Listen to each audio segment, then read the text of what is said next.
Hey everybody, welcome in. Hope you're doing well. I know I am because tonight we have total elimination. We're gonna start off with the match on the pre-show. We have the usual video packages, predictions, and all that fun stuff we get on pay-per-view pre-shows. Samuel Curran is hosting, and he lets us know we're gonna have this match right here because all six competitors feel like they have something to prove after being left out of the total elimination match.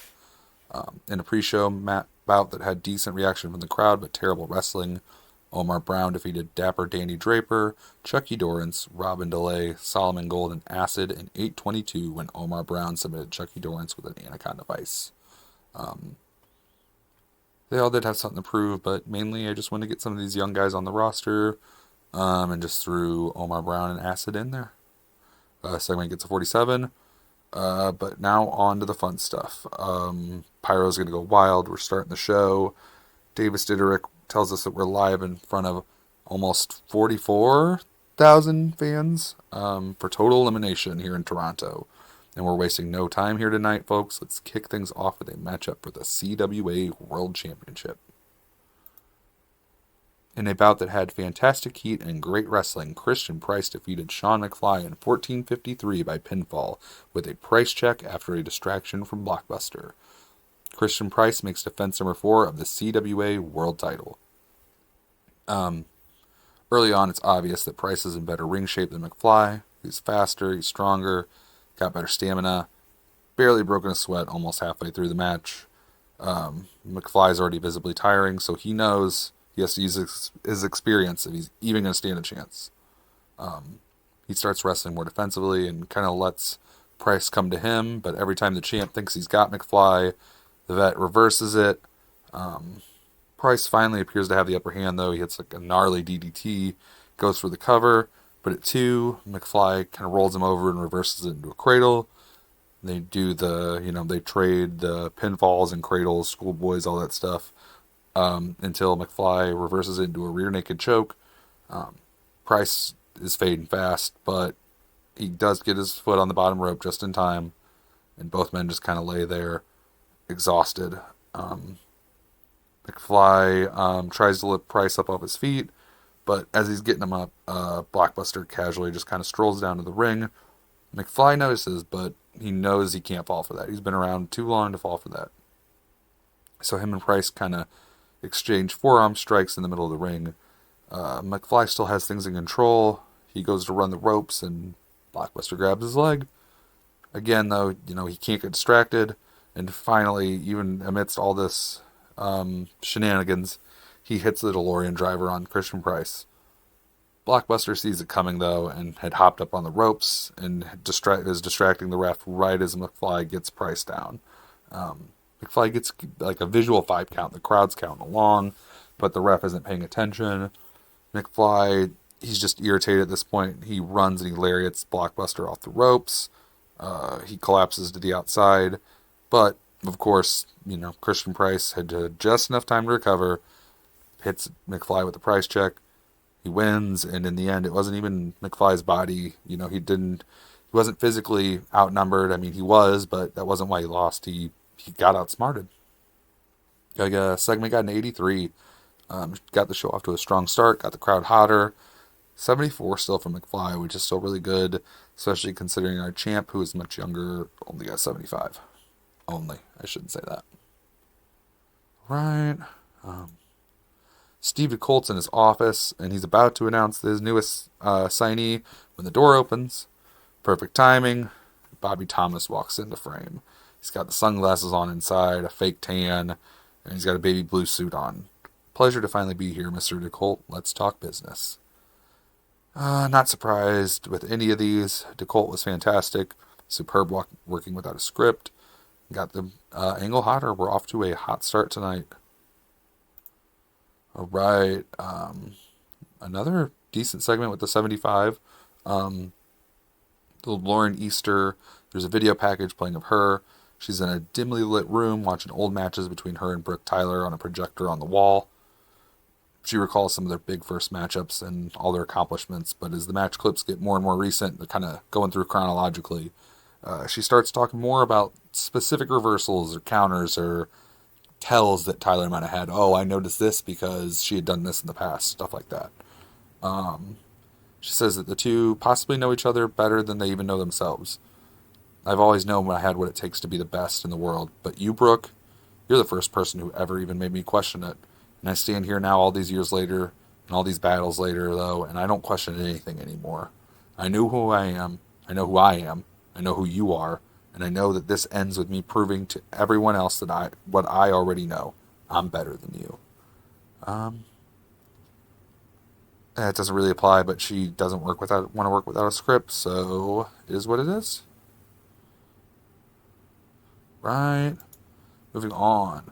In a bout that had good wrestling and a decent reaction from the crowd, Amber Allen and Nadia Snow. Amber Allen defeated Nadia Snow. I cannot talk today, guys. I'm sorry. In 13:22 by pinfall with a Northern Lights suplex. Amber Allen makes defense number 9 of the CWA Women's title. I'm gonna grab a drink here, real quick, guys. All right. It's kind of a more technical match. Very grappling and submission based. Both women start out kind of feeling each other out, getting a grasp on one another, but eventually Snow's technical prowess leads her to reverse the Amber Allen tilt-a-whirl arm drag into an armbar. Just kind of catches her with it. The Queen takes control, and she's working over Allen's arm for the rest of the match, essentially. Allen's basically wrestling with one arm towards the end, and Snow decides to work over the other arm now because, she still can't get her down with one arm, so why not get her down with two arms? Um, so she gets her in an arm bar on the left side, on her left arm now. Allen gets, kind of rolls her over, though. It's like a side arm bar. Rolls over, and it's above Snow with her arms still locked in. She does the kind of lift up with the one arm. Arm bar still locked in, but she just powers up and lifts Nadia Snow almost over her head, and then slams her down, kind of like sit-down powerbomb style.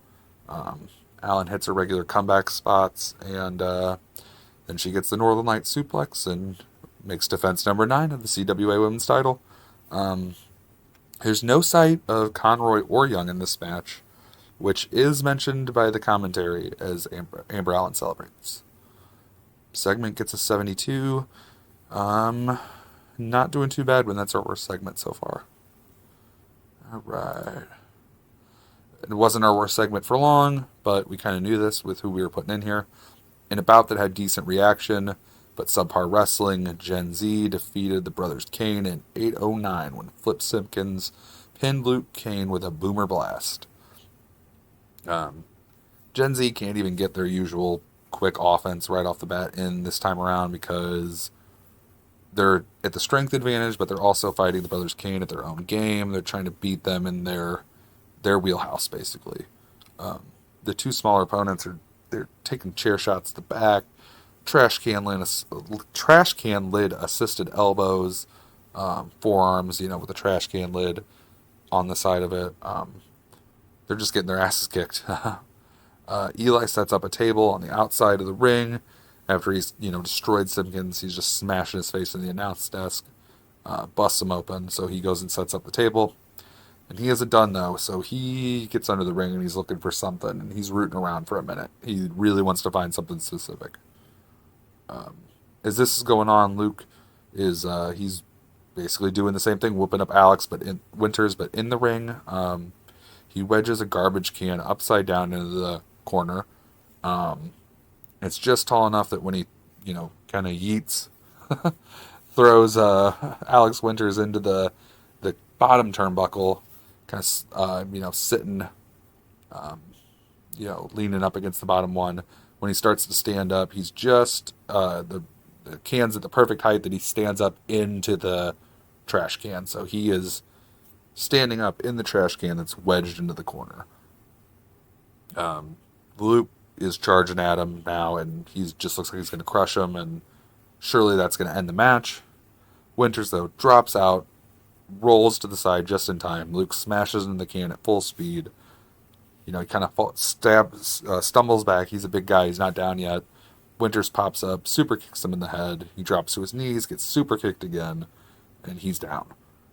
On the outside, though, Eli has grabbed a staple gun under the ring, and he's smiling ear to ear. He is so excited to use it on Simpkins that he doesn't even notice what's going on right behind him in the ring. So he goes, he's hovering over Simpkins, he's about to press it against him, but he took way too long down there rooting for a weapon, and Simpkins slides between his legs, hits him with a super kick of his own to the back of the head. Eli kind of stumbles backwards and lands right on the table, just as planned. And right at that point, he hits a swanton, massive swanton bomb off the top, through the table to the outside from Winters, who has seen what's going on out there. Simpkins slides in the ring, hits the boomer blast on Luke, and they get the win. Kind of hopefully settled this rivalry. You know, they just beat the Brothers Kane at their own game, so should be it. Flip Simpkins was off his game, and Haley Hunter did some good work at ringside. Match gets a 57. All right. In a bout that had decent wrestling but didn't have much heat, Brooke Tyler defeated Jenny Ignition in 5:55 by submission with a Brook Breaker. Tyler had put out the challenge for tonight on social media after Championship Wrestling had aired on Wednesday. Jenny Ignition responded pretty much the next morning on social media as well, saying she'd accept. It's another dominant performance of Tyler. She just toys with Ignition for most of it. She gets into a striking battle at one point, and Ignition kind of gets the upper hand and kind of staggers Tyler, who falls back, but Tyler just kind of uses it as fuel, you know, and she just wants to get it over with now and quickly puts Ignition away with the Brook Breaker and wins her open challenge. Brooke Tyler looked excellent out there, got an 82. Ignition only got a 25. We still got a 67 for the rating. That is the power of Brooke Tyler, y'all. I'm telling you, she's going to be one of the MVPs of this series. And honestly, anytime I play CWA, she is. Oh, there we go. Nice segment. 85 for a segment with Mr. Impact and Steve DeColt. They're talking in his office. Seems like they're discussing the next contender for the television championship. Impact starts really kissing up to DeColt. He's telling him how great of a boss he is. He's a genius in this business, etc. Whatever, going on and on. And Steve, with his massive ego, is just kind of eating it up. But he knows he's being played. I appreciate the kind words, Hugh. Mr. Impact's real name is Hugh Incree, I'm pretty sure. But you know I still have to book you for a title match on Wednesday, right? Impact looks slightly annoyed as DeColt, he goes on, though.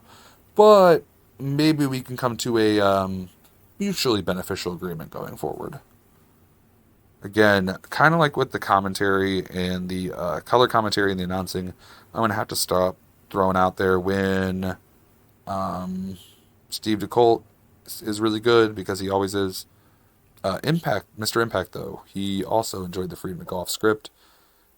And of course, excuse me, as soon as I say something about the announcing and color commentary, they both get negative penalties. Right. The Elite are shown in their private locker room. Price still has his ring gear on. He's got ice packs on his neck, wrapped around his shoulder. Drake Young he's surprisingly quiet tonight. After on Wednesday, if you watched last episode, he talked a really big game, and he realized later that he's going to have to back it up against Thunder and Lightning in the ring. So it's a little less boisterous this time, but Price more than makes up for it. He is fired up. He's yelling down the camera about how he's the alpha male, he's the top dog. All the macho guy lines. But, he slowly gets a little bit more calm, a little bit more collected, and a little bit more intentional with what he's saying.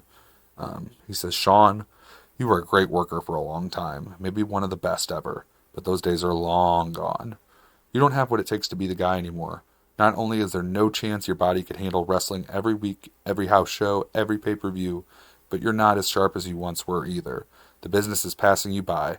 Soon you'll be a relic, and you won't even have enough relevant experience to teach the young, dumb wannabe stars in the back as a coach or a road agent. Your time is over. All right. Segment gets a 75. That's about it. Um, Now normally I would just go ahead and go forward, but since it's a big old Royal Rumble match, and I'm gonna go over a little bit of it just so you guys can get the feel for how I'm thinking this would go. We're gonna build suspense and not show the winner until the very end. So, Dunn and Strong, Dante Dunn and Eric Strong start the match. They are number 1 and 2. This is a 20-man battle royal, by the way. They shake hands. The crowd kind of cheers for that, and they lock up. They go back and forth, really evenly matched until Derek Frost enters at 3. He takes advantage he takes out Dunn with a buckle bomb, and then he immediately turns his attention to Strong. Sonny Wildside is in 4th. He gets a springboard dive onto Derek Frost and kind of evens the playing field. Him and Frost go at it for a while, and Dunn's recovered long enough, or is recovering, and it's been long enough that he helps eliminate Frost. Those two baby faces look at each other and kind of shrug, and they start to fight themselves. This Shooter Sean is entering next, and he's taking advantage of a weakened Eric Strong. The match goes on, a few more entries, and after a few more routine eliminations, the 5 remaining competitors, Shooter Sean, Dante, Strong, Wildside, and Johnny Bloodstone, who's entered in the last few, stare down in the ring, and then Jared Johnson enters at number 11. The 6 men, again, kind of like the pre-show match, they're all going to kind of break off and brawl individually and stuff like that. Until Bloodstone and Johnson, they're both getting it handed to them. They're beat down. Their backs are up against the rope. They might get eliminated, but they're kind of next to each other. Johnson gets a cheap shot in on Wildside, who's been attacking him. That sends him staggering. And instead of going right for him, he saves Bloodstone and eliminates Eric Strong by flipping him over the ropes. The two work together. Then they eliminate Strong. They eliminate Wildside. And then Diablo Duvac and George Wolf have entered at this point. They're kind of still fighting because they had the match on Wednesday, if you remember. So they're fighting immediately as soon as the second one gets in, right by the ropes and not paying any attention. Johnson and Bloodstone take them out too. They kind of get split up at one point. Dunn's fighting Johnson, Bloodstone and Shooter Sean are kind of trading holds. They're kind of these submission old guard specialists. And number 14, Aaron Knight enters. He immediately goes to help Dante Dunn, but all the heels in the ring decide to work together, and they're beating them down 3-on-2. But in at number 15, Skip Bow. He helps out Dunn and Knight, and at one point, after they've kind of gotten the heels on their feet, he reaches out his hand to Knight, who's kind of on the ground, and gives him his hand to help him up. And the commentators definitely put this over as a big deal. They've definitely had their history in the past. Cameron Vessey's up next, and he squares off with Knight before they just enter a striking exchange, and they can't see anything other than each other, and they got that rage vision, and they're just locked in on each other. Princeton Price comes in. He tries to take out Bo, because he's almost eliminated Johnson. Kind of the classic. He's got the guy tipped over the top of the ropes, but wants to get him eliminated. The new guy wants to get him eliminated as well. Bo hurls him over the ropes, hurls Price over the ropes, but Jared Johnson right back at it and flips him over while his back's turned. Then we get Ricky DeColt coming out. All the heavy hitters, or most of them, are in at this point. But the seemingly new team of Johnson and Bloodstone team up on him and nearly get him out when David Stone enters and he attacks Bloodstone. Still, though, Ricky gets eliminated just before Jack even makes it in as the 19th entrance. Stone gets the better of Bloodstone and eliminates him, but Johnson gets revenge and eliminates David right after that. But kind of after that, he's running out of gas. His buddy's not there anymore. His mentor, Johnny Bloodstone's out. And Dante Dunn eliminates him. During this time, Jack DeColt gets eliminated by Shooter Sean Dealey. He gets cut off before he could even get his revenge on Johnson and Bloodstone, or I don't know if you want to call it revenge, but they eliminated his brother, so there's that. Vesey and Knight this whole time have just not stopped brawling. They haven't fought with anybody else. They haven't interacted with anybody else. They're still just trading strikes and suplexes, all that stuff. And now Shooter Sean's facing off with Dante Dunn. But before they can fight, at number 20, we get Mountie Man. All four men in the ring stop what they're doing, even Knight and Vesey, and throw Mountie Man out as soon as he gets in the ring. The crowd cheers because Mountie Man's kind of the annoying heel. And they all go back to fighting, doing their own thing. Eventually, Dunn has Shooter Sean up for a suplex. He looks like he's going to suplex him over the ropes to the outside. But Shooter wiggles out, does the kind of thing where he lands behind Dunn on the apron. Then he turns Dunn around and almost suplexes him to the outside. Dunn lands on the apron too.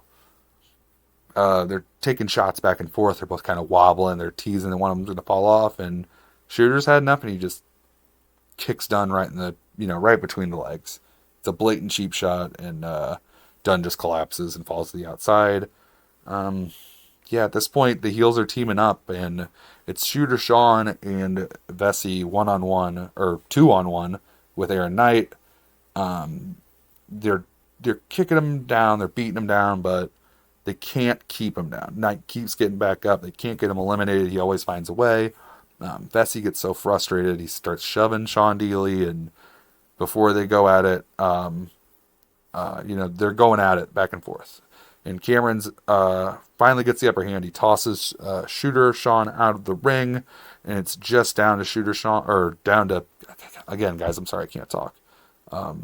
It's just down to Vesey and Knight. He turns around, Knight's standing there, and they're both ready to go. They go at it with massive bombs, German suplexes, power bombs, all that stuff. Knight hits a Nightfall, but it takes him so long to get up, and get Vesey onto his shoulders in the fireman carry position, that once he's on his shoulders, Vesey starts elbowing him in the side of the head and drops down, and he gets Knight up for the Vesey driver too. But Knight reverses it, and he back body drops Vesey over the top rope. Aaron Knight stands in the ring as your winner of this year's Total Elimination. Confetti falls from the rafters, and we go off the air with Davis Duderick reminding us that Knight will challenge for the world title at Clash Classic, but he guesses that his business with Cameron Vesey is far from over. Drum roll, please. Let's see the rating. All right. We got it's a good match, it says. 55-36. That is a long match. Aaron Knight obviously wins. As I said, the final four: Cameron Vesey, Shooter Sean, Dante Dunn. Cameron Vesey was the final elimination, and Jared Johnson got the most eliminations. Dante Dunn obviously started off at number 1, was there till the end almost. He was the Iron Man. We get an 81. Probably could have been a better segment rating, but I'm going to guess our entire show will be pretty good. And not bad considering Jack DeColt, Mark Dubois, Prince and Price were all off their game, and the only positive thing we got in the road agent notes is that David Stone benefited from having that hot new move. All right, and a real moment of truth. Hey, we got an 80. Again, not great. It increased our popularity in one region. We're going to have to figure out something to do about our time slots. I was going to try and wait till we were a little bit more popular and get moved to prime time, because they're not offering that to us now, but we'll figure it out. I appreciate you guys sticking around. I'm having a lot of fun doing this, and we will have the next episode and have the fallout from Total Elimination in just a couple days. See you then.